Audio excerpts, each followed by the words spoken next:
Pre-culture sekarang. Semoga nanti tidak ketemunya, Pak, ternyata kita itu masih pre-culture, Pak. Semoga tidak begitu ya. Eman-eman kalau begitu. Karena pre-culture ini, kalau di teorinya Spengler itu Mesopotamia kuno, Mesir kuno. Sifatnya seperti apa? Pre-culture itu sederhana. Kalau di kita mungkin seperti kehidupan di desa-desa zaman dulu. Tidak ada kelembagaan yang kompleks. Tidak ada kota. Tidak ada kota itu ya tidak ada mall-mall, tidak ada kota besar yang jadi jujukannya orang. Orang nyaman dengan dirinya, kesederhanaannya. Bisa mencukupi dirinya apa adanya. Masih simple, masih sederhana. Kalau sekarang kan rasanya di mana-mana sudah kota. Bahkan desa pun ya kayak kota sekarang. Minimarket, supermarket di mana-mana ada. Nah, kalau pre-culture itu masih sederhana. Kemudian kesadarannya masih kesadaran mistis. Kesadaran mistis itu menjawab persoalan, merespon problem dengan legenda-legenda, dengan mitos-mitos. Ini hawanya kok agak sumuk ya, jangan-jangan penunggunya tidak berkenan kita ngaji. Ya, ini cara berpikir fase mitos. Jadi ini masih pre-culture. Nah, kok di Indonesia sekarang laku film-film horor, pemahaman legenda ini, mitos ini, jangan-jangan kita ada di sini masih ada. Kesadaran mistis. Jadi kalau ada temennya bisnis kok sukses, wah itu pesugihan dari mana itu? Wah, mikirnya ngono. Terus ada temennya laku, padahal tidak terlalu cakep loh, kok banyak yang laku, mesti pakai pengasihan itu. Nah itu cara berpikir ini sebenarnya era pre-culture. Memahami apa-apa pakai legenda-legenda. Kemudian yang ketiga, alami, masih natural. Pertanian, perburuan, masih natural. Dan formatif. Formatif ini potensi besar, cuma belum dieksplor. Tinggal nanti dikembangkan. Jadi ini yang disebut pre-culture. Kayak kita kalau sering ceramah itu, bangsa kita itu sebenarnya luar biasa. Kalau ada kata sebenarnya itu berarti masih potensi. Jadi, kita sebenarnya bangsa yang besar. Ini, kalau ada itu mesti potensi, Mas. Belum aktual, masih masih perlu diaktualkan lagi. Kita lanjutkan ya. Jadi ini fase paling awal. Naik lagi tahap early culture. Early culture ini budaya awal. Ini sudah berbudaya. Kalau tadi kan belum budaya, pre-culture. Kalau ini budaya tapi awal. Di era ini mulai muncul filosofi-filosofi, ide-ide, gagasan-gagasan. Mulai bangkit intelektual dan spiritual. Jadi ketika muncul pikiran ini, pikiran itu, gagasan ini, gagasan itu. Seperti dulu kita memulai bangsa ini waktu kemerdekaan, itu kan banyak sekali tokoh-tokoh dengan gagasan ini, gagasan itu. Ini namanya mulai bangkitnya spiritual dan intelektual. Tokoh-tokoh banyak sekali. Kadang kita heran, dulu loh Pak kita hebat sekali, banyak tokoh, banyak orang-orang pinter. Jadi sekarang kok rasanya tidak sebanyak itu. Mungkin eranya sudah lewat. Ini era early culture. Di era ini terjadi pembentukan identitas budaya. Masyarakat mulai mengembangkan tradisi, adat istiadat, nilai-nilai yang membedakan dengan budaya yang lain. terjadi ledakan kreativitas seni, sastra, arsitektur, kegiatan intelektual. Ini early culture. Ini contohnya apa sih? Mesopotamia, Sumeria, Yunani kuno. Nah, ini Yunani kuno sebelum lahirnya filsafat. Era-era Homer, era-era munculnya tradisi-tradisi religi, Zeus dan lain sebagainya. Itu di Yunani kuno. Dan abad pertengahan awal di Eropa munculnya agama-agama. Ini era early culture. Kota mulai muncul. Banyak orang melakukan urban, pindah ke kota. Kota itu maksudnya ada satu horizon sosial yang maju, yang jadi pusat budaya, ekonomi, dan politik. Kemudian masyarakat juga mulai maju religinya, maju arsitekturnya, maju dalam banyak bidang. Early culture, semangat-semangatnya. Early culture itu visi dan semangatnya muncul, meluap-luap. Nah, setelah melewati fase early culture, masuk ke later culture. Kalau di later culture, masyarakat mateng sudah. Kalau ini sudah puncak. Yunani klasik, Sokrates, Plato, Aristoteles ada di sini. Romawi, Helenisme, Islam zaman keemasan ada di sini.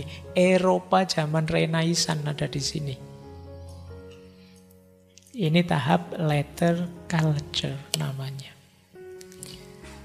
Nah, budaya dewasa, terjadi stabilisasi kelembagaan.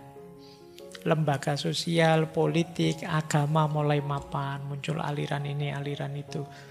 Muncul lembaga ini, lembaga itu later culture sudah. Buah dari early culture memuncak di later culture.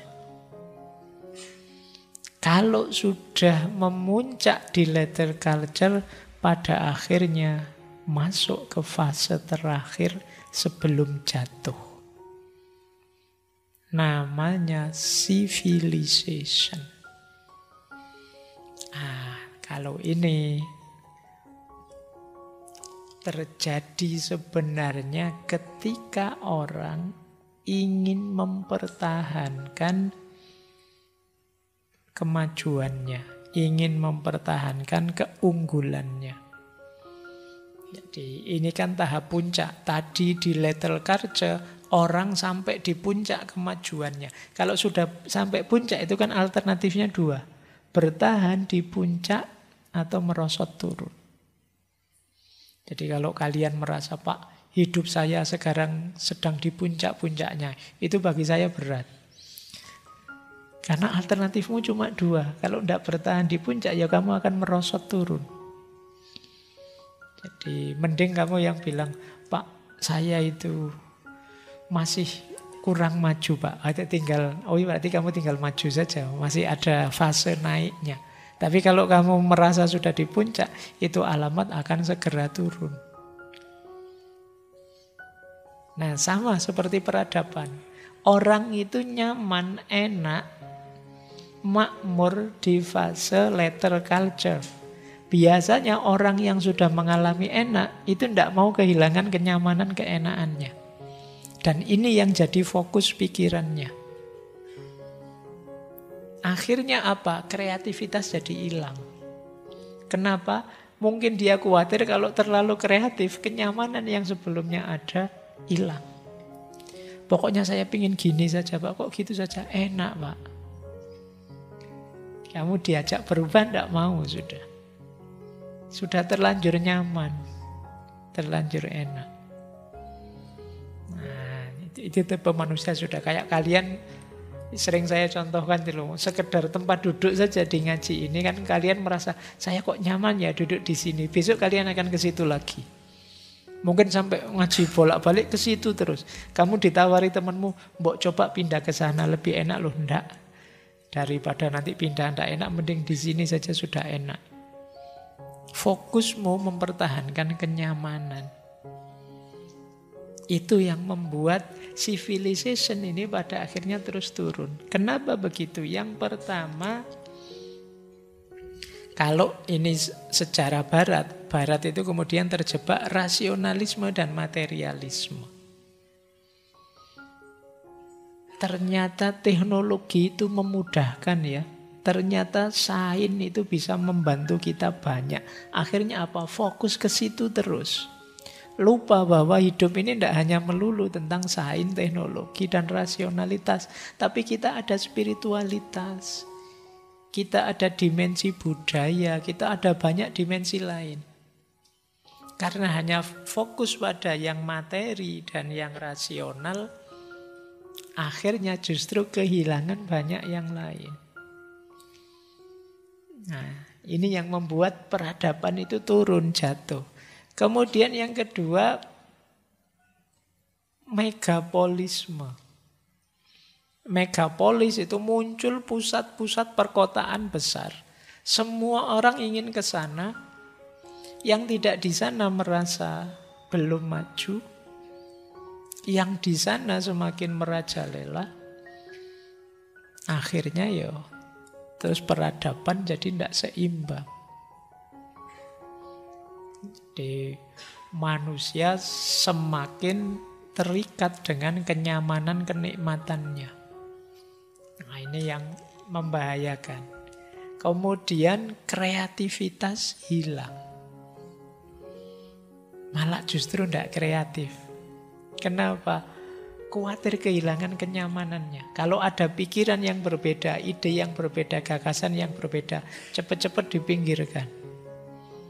Kenapa? Khawatir melenyapkan kenyamanan lama. Bahkan kegiatan intelektual, kegiatan seni itu banyak yang ulang-ulang yang lama saja. Direpro lagi. Kalau film itu di remake lagi. Pokoknya cerita lama diisi dengan format baru. Selalu begitu. Tidak berani punya kreativitas baru. Ini tanda-tanda mau turun, mau jatuh. Kemudian apa? Kaku secara politik dan sosial. Jadi lembaga-lembaga yang ada terlalu banyak birokrasinya. Semuanya diatur. Kenapa sih Pak kok aturan tambah banyak, tambah banyak? Aturan dibuat tambah banyak karena orang khawatir kehilangan kenyamanan dan kemapanan saat ini. Sehingga kalau ada yang baru khawatir menggoyang yang lama. Akhirnya dibuat aturan lagi, dibuat aturan lagi. Nah, terus karena situasinya ternyata tambah negatif, pada akhirnya muncul pesimisme. Orang sadar bahwa kita tidak baik-baik saja. Cuma memang proses ini tidak bisa dihindari. Beratnya di situ. Jadi, mau gimana lagi? Memang siklus. Berarti apa? Sederhananya, kalau teman-teman ngalami zaman seperti digambarkan dalam siklus ini, satu-satunya jalan tunggulah sampai hancur total beneran. Akan kembali lagi ke pre-culture. Balik seperti awal lagi. Dan itu yang terjadi dengan peradaban-peradaban besar dunia sebelumnya. Orang bertahan seperti apapun akhirnya hancur. Jadi ini yang membuat pesimis. Kenapa pikiran-pikirannya Spengler disebut pesimisme? Kita tidak berdaya ternyata menghadapi sejarah. Baik, masih kuatkah teman-teman? Kamu sudah megap-megap sejak tadi. Biar saja pokoknya tak habiskan materinya, nanti kamu ulang. Ada istilah menarik dari Spengler, yaitu cultural exhaustion. Exhaustion. Jadi kelelahan budaya. Kita coba dicek ya sekeliling kita. Jangan-jangan mengalami kelelahan budaya ini. Kalau sudah mengalami kelelahan budaya, alamat nanti deklinasi. Kita akan turun. Budaya bisa lahir, bisa berkembang, bisa susut, bisa mati. Kalau sedang mengalami ini, itu alamat akan susut dan mati pada akhirnya. Yang pertama apa? Hilangnya energi kreatif. Dalam budaya kita tidak ada yang baru lagi. Yang kita omongkan tiap hari adalah reservasi, menjaga, konservasi yang lama. Budaya kita mungkin masih ada tapi kayak museum. Museum itu kan dia ada sih tapi hanya di tempat tertentu adanya dan tidak terlibat dengan keseharian kita. Tidak ada yang baru, tidak kreatif. Nah ini yang disebut kelelahan budaya. Berarti budaya kita capek, tidak ada yang baru lagi. Mungkin selama ini ada sedikit-sedikit percikan tapi tidak ada yang peduli. Baik, ini kalau dibiarkan bisa mati budayanya. Yang kedua, terlalu banyak birokrasi dan standarisasi. Akibatnya apa? Individualitas dan kreativitas lenyap. Apa-apa diatur, apa-apa distandarkan. Orang kalau mau melakukan apa saja terus tanya, ini aturannya bagaimana? Ini rumusnya bagaimana? Dia sendiri tidak berani berpikir sendiri secara kreatif. Dan memang yang punya kekuasaan terus memproduksi aturan, memproduksi standar-standar. Ini bagian dari kelelahan budaya. Orang jadi tidak kreatif lagi. Itu kayak mahasiswa kalau disuruh bikin makalah terus, padahal oleh dosennya bebas sih kamu bikin makalah kayak gimana, terus kamu tanya halamannya berapa Pak? Terus spasinya berapa Pak? Wong sudah tidak diatur, kamu minta diatur. Itu kan kayak orang malas mikir. Mikir itu kan budaya. Jangan-jangan kamu kelelahan. Jadi daripada saya mikir sendiri, mending dipikirkan dosennya. Nah, kadang-kadang kan begitu. Saya kadang kajian itu panitianya tanya, Pak Faiz, nanti temanya apa ya? Loh, kok kamu yang tanya saya? Kamu yang butuh untuk diberi materi apa? Kita ikut Pak Faiz saja. Lah piye? Mikir tema saja tidak siap. Jadi kreativitas jadi hilang. Jadi kalau budaya dengan kreativitas yang kelelahan seperti ini, sudah lama-lama kita akan susut dan mati. Kemudian yang ketiga, kalau istilahnya Spengler apa? Kemerosotan pemikiran simbolik. Jadi orang sudah tidak canggih lagi cara berpikirnya. Kemampuan berpikir simbolik itu kan berpikir yang lebih dalam antara yang dibaca dengan makna. Memahami ada makna yang lebih dalam daripada yang sekedar kelihatan. Ini kan berpikir simbolik. Tapi kita sulit. Sekarang orang tidak peka lagi dengan kode, dengan simbol. Orang maunya dijelaskan apa adanya terang-terangan. Harus bilang terang-terangan I love you baru sadar bahwa di kode-kode, di kedip-kedip, diapeli tiap hari masih nggak nyanda. Ini kemampuan berpikir simbolik namanya. Dan ya itu kalau sudah kehilangan kemampuan ini ya agak berat itu pelajarannya. Padahal orang dewasa, Orang pinter kalau dalam bahasa Arab kan alim wal alim kafa bil isyarah. Orang pinter sama orang pinter itu cukup isyarat ngerti sudah. Tapi tidak ada kemampuan ini. Itu berarti budayanya sudah kelelahan. Kemudian fatalistik. Fatalistik itu sudah pasrah saja. Udahlah biarkan hancur ya hancur saja sudah. Mungkin waktunya. Selesai sudah ya. Kalau kalian mengalami ini semua, itulah kelelahan budaya, siap-siap. Kalian akan dijajah oleh budaya yang lain. Jadi tidak sekedar budayamu mati.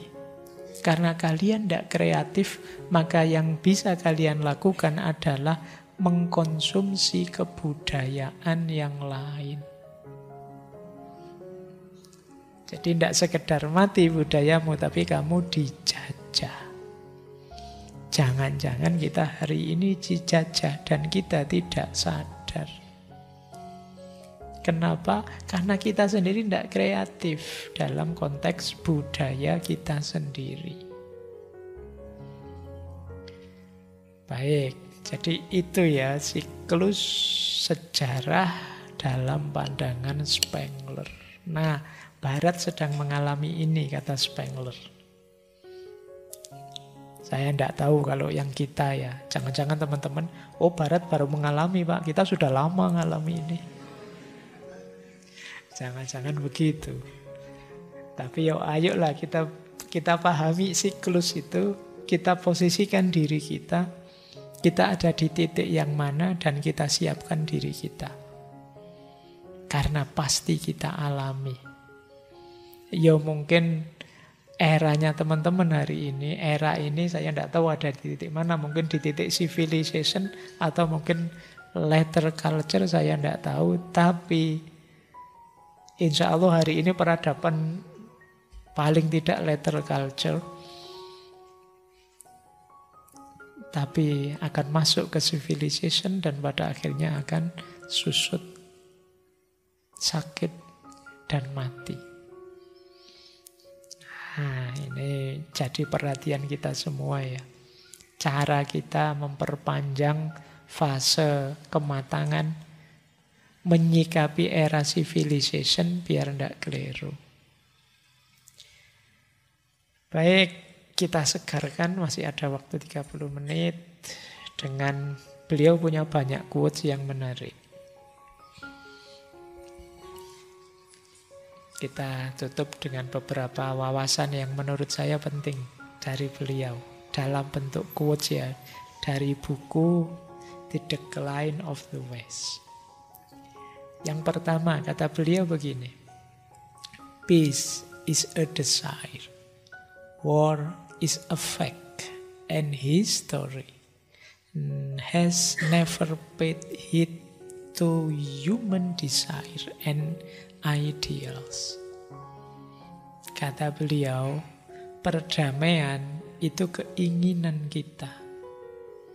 Sementara perang adalah fakta. Dan sejarah tidak pernah peduli dengan keinginan-keinginan dan ideal kita. Semua manusia kalau ditanya ingin perang enggak? Jawabannya mesti enggak. Tapi faktanya sepanjang sejarah hidupnya manusia selalu ada perang. Itulah jarak antara keinginan dan fakta. Ternyata sejarah itu lebih memihak fakta daripada keinginan kita. Nah, ini sindiran sebenarnya menurut saya ya dari Spengler. Bahwa kita tidak pernah sungguh-sungguh mewujudkan keinginan kita untuk jadi fakta. Semua orang kalau ditanya suka konflik tidak? Jawabannya pasti tidak. Tapi gaya hidup kita selama ini mengarah pada konflik. Lahirlah konflik demi konflik. Nah, ini Jadi perhatian kita ya, coba perhatikan ideal yang ada di kepala teman-teman, mana yang kemudian benar-benar wujud jadi fakta. Coba perhatikan, yang baik apa, di antara yang baik berapa yang sudah saya jalankan. Sekali-sekali coba teman-teman ngitung itu. Karena kalau situasinya seperti ini, ya ini sebenarnya percepatan saja menuju kehancuran kita. Antara yang diidealkan dengan yang dijalankan. Baik skala kecil maupun skala besar, maupun skala global. Yang kedua,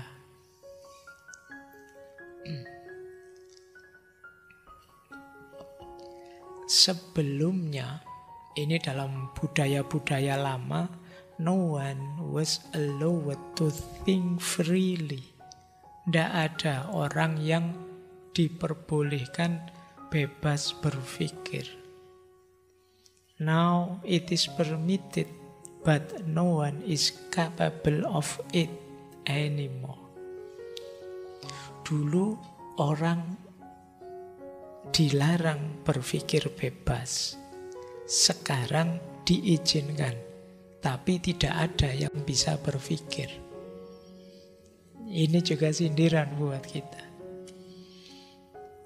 Kita minta kebebasan berpikir. Kita minta kebebasan berekspresi. Pertanyaan selanjutnya, apa memang kita sudah bisa berpikir? Apa kita bisa berekspresi dengan baik?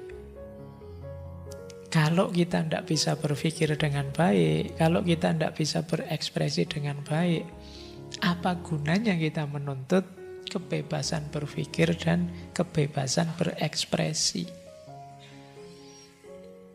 Mending kita belajar dulu sampai bisa. Wong kita tidak bisa naik mobil kok kita minta izin diperbolehkan nyetir mobil. Hasilnya bahaya mesti untuk yang lain, untuk banyak orang. Nah, kalimat selanjutnya juga now people want to think only what they are supposed to think, and this they consider freedom. Saat ini orang-orang hanya ingin berpikir apa yang ingin mereka pikirkan. Dan itulah yang mereka sebut kemerdekaan berpikir.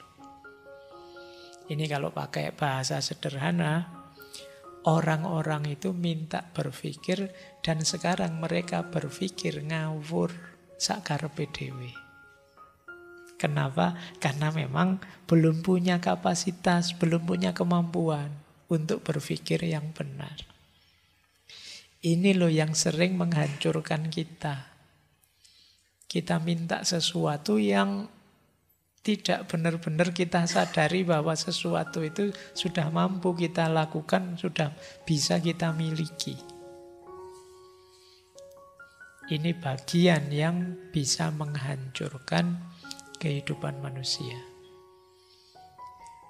Itu sama kayak orang minta bebas, begitu dibebaskan beneran, yang dia lakukan apa? Minta petunjuk.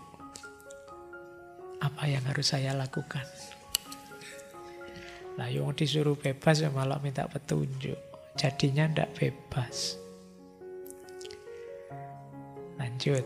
Kan itu kayak orang, Pak, gimana ya Pak cara saya bebas? Loh itu kalau saya ngajari kamu caramu bebas, berarti kamu terikat oleh cara yang saya ajarkan. Kalau kamu terikat oleh cara yang saya ajarkan, namanya kamu ndak bebas. Nah, itu agak tautologis ya, itu ilmu yang bulat itu. Lah terus gimana Pak? Masa saya ndak belajar caranya bebas? Ayo pikirin dewe. Itu kayak orang bilang, pokoknya semua yang malam hari ini hadir itu pembohong. Loh, berarti Bapak juga kan, Bapak hadir. Iya ya, berarti saya pembohong juga. Kalau saya pembohong, berarti yang saya katakan kan bohong. Kalau yang saya katakan bohong, tadi kan saya bilang, semua yang di ruangan ini pembohong. Berarti kan itu bohong. Berarti sebaliknya. Semua yang di ruangan ini jujur berarti. Loh, berarti saya juga jujur. Lah kalau saya jujur, berarti yang saya ucapkan tadi benar. Semua yang di ruangan ini pembohong. Bulet itu, benerin yang itu ya mboh. Itu kalau di filsafat namanya tautologi. Jadi tautologi itu bulat. Jadi kayak kamu mendefinisikan sapi adalah lembu, itu tautologi. Baik, kita lanjutkan. Masih ada quote. Ini menarik. Kritiknya pada demokrasi, kekuasaan, dan uang. Kata beliau begini, pada awalnya manusia itu kaya karena punya kuasa. Saat ini orang punya kuasa karena punya kekayaan, punya uang. Kemudian selanjutnya intelek, akal atau pikiran itu unggul hanya ketika menghasilkan uang. Demokrasi juga tuntas, juga komplit ketika ada uang di balik kekuatan politik. Ini sindiran kita, sindiran pada kita. Kalau dulu dengan modal uang dapat kekuasaan. Terus selanjutnya dengan kekuasaan untuk cari uang. Bahkan uang itu bisa jadi modal untuk intelektualitas. Jadi intellect reaches the throne only when money put it there. Orang bisa pinter karena uang. Kalau tidak ada uang, kamu sulit pinter. Kalau HP-mu yang tipe 3310 zaman dulu, kamu tetap kalah pinter dengan yang pegang smartphone. Kalau kamu tidak kuat beli buku, kamu kalah dengan yang kuat beli buku. Nah ini intellect reaches the throne only when money put here. Jadi demokrasi juga begitu.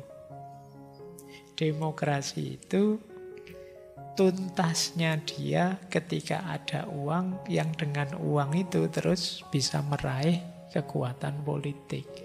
Jadi ternyata hari ini peradaban manusia itu buletnya di duit, di uang. Untuk pinter jalannya uang, dan uang juga bisa jadi jalan untuk pinter. Untuk punya kekuasaan jalannya uang, dan kekuasaan bisa dipakai untuk mendapatkan uang. Demokrasi juga begitu. Baik, ini faktor-faktor yang menghancurkan peradaban.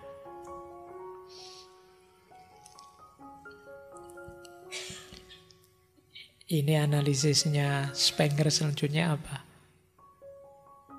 Through money, democracy become its own destroyer. After money has destroyed intellect. Yang pertama dihancurkan adalah uang. Adalah intelek. Yang selanjutnya dihancurkan adalah demokrasi. Yang menghancurkan apa? Uang. Meskipun dua-duanya semula diperoleh dengan uang. Ini pinter-pintermu ya memposisikan uang. Kapan-kapan kita bahas philosophy of money. Sejauh mana sih makna uang, caramu positioning uang dalam hidup ini. Kadang-kadang kita sering salah, sering tidak pas. Uang yang harusnya jadi alat seringkali Justru terbalik, kitalah yang diperalat oleh uang.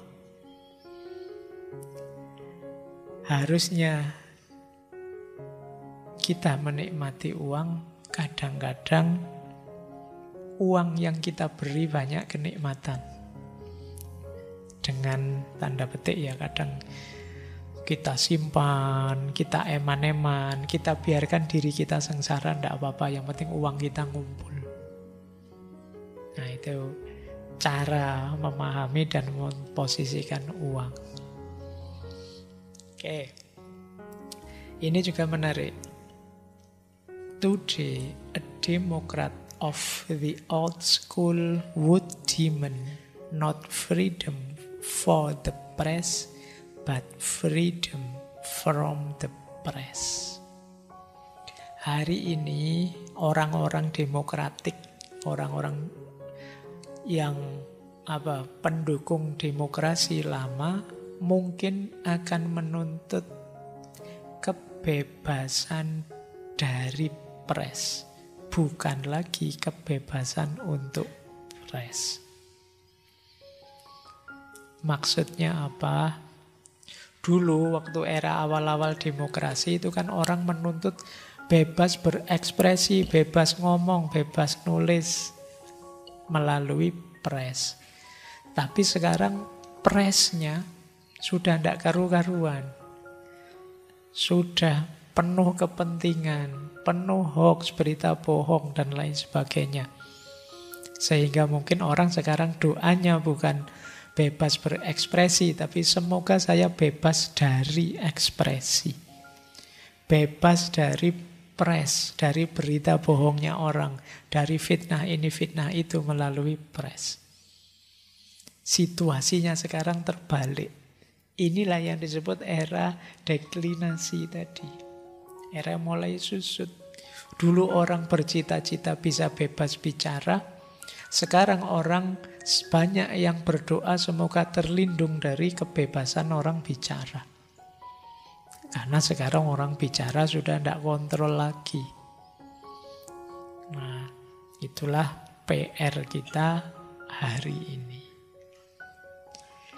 Ya ini quote-quote ini tadi semuanya sebenarnya sindiran dari Spengler untuk kita. Karena kita sering tidak konsisten dengan ideal-ideal kebaikan yang kita yakini sendiri. Jadi kita lebih memilih, kalau pakai bahasanya Seligman kemarin, hidup enak daripada hidup baik. Pada akhirnya keinginan kita untuk hidup enak justru meruntuhkan civilization. Yang buahnya justru tidak enak dalam jangka panjang. Padahal kalau kita milih hidup baik, kita mungkin capek sebentar, pahit sebentar, bahkan sesungguhnya kebaikan itu menggembirakan, menyenangkan, dan pada akhirnya kita akan panen kesenangan yang jauh lebih panjang.